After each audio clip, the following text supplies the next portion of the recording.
Listado sa NAIA ang maletang may nakasiksik na milyong-milyong pisong halaga ng cocaine. Todo tanggi naman ang inarestong suspect na kanya ang maleta. Posas ang sumalubong sa 49 anyos na babaeng ito pagdating niya sa NAIA Terminal 3 kagabi.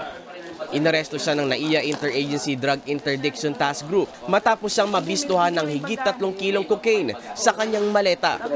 Galing Ethiopia ang inarestong babae. Kwento niya, nanggaling daw ang maleta sa isang Pinay na nakilala lang niya sa social media. Ang nasabing Pinay din daw ang nagregalo sa kanya ng bakasyon sa Ethiopia. Nag-post. Ako nga kasi gusto rin mag-abroad. Sabi yung gustong maganya. Nag-ano ko sa kanya. Tapos yun, nag-friends na kami. In-invite nga niya ako mag-tourist. Sa higit 1 linggong bakasyon sa Ethiopia, hindi raw nagpakita sa suspect ang kausap na babae. Pero isang kakilala raw nito ang humarap sa kanya at nagpasabay ng maleta kapalit ng 100,000 piso. Wala siyang sinabi sa akin, basta tiyan. Pagkagaling dito, iuwi ko sa bahay. Tapos na lang kung sinong saan.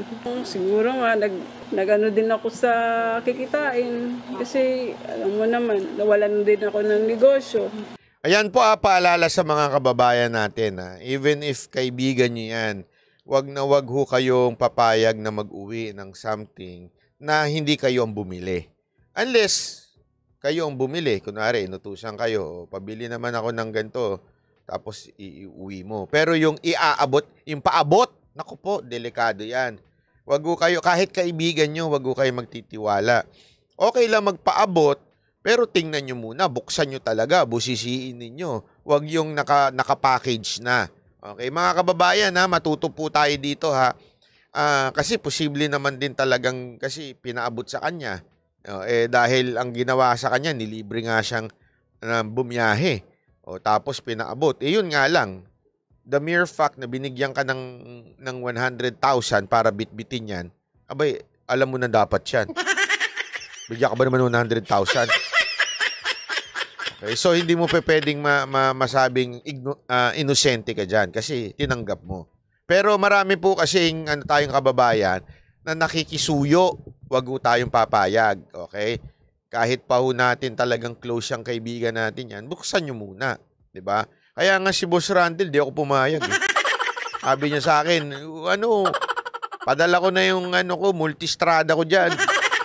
Baka mamaya may laman pang ko ano-ano yan. Tapos pagdating dito, ako mag-receive.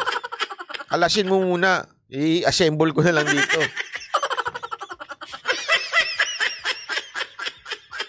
Hindi ako pumayag kasi baka mamaya pagdating sa customs, arborin pa sa akin yun eh. Di ba? Baka Randel mo na agad mamaya pagdating sa custom, mahal to ha. Malaki ng tax to, times 2 ito. Pero pwedeng na lang, kalati na lang.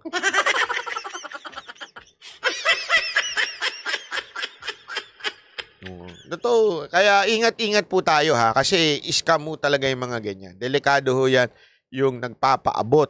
Okay? Kahit po linawin ho natin, kahit pa ho yan, alam mo yung mga balikbayan box. Ingatan po. Unless, iba bibili. Kayo mismo bibili. Kunwari, inabutan kayo ng 2 lapad o bumili ka ng sabon. Akala mo lang sabon sa Pilipinas. Mga Pilipino, ganun eh. Parang kami.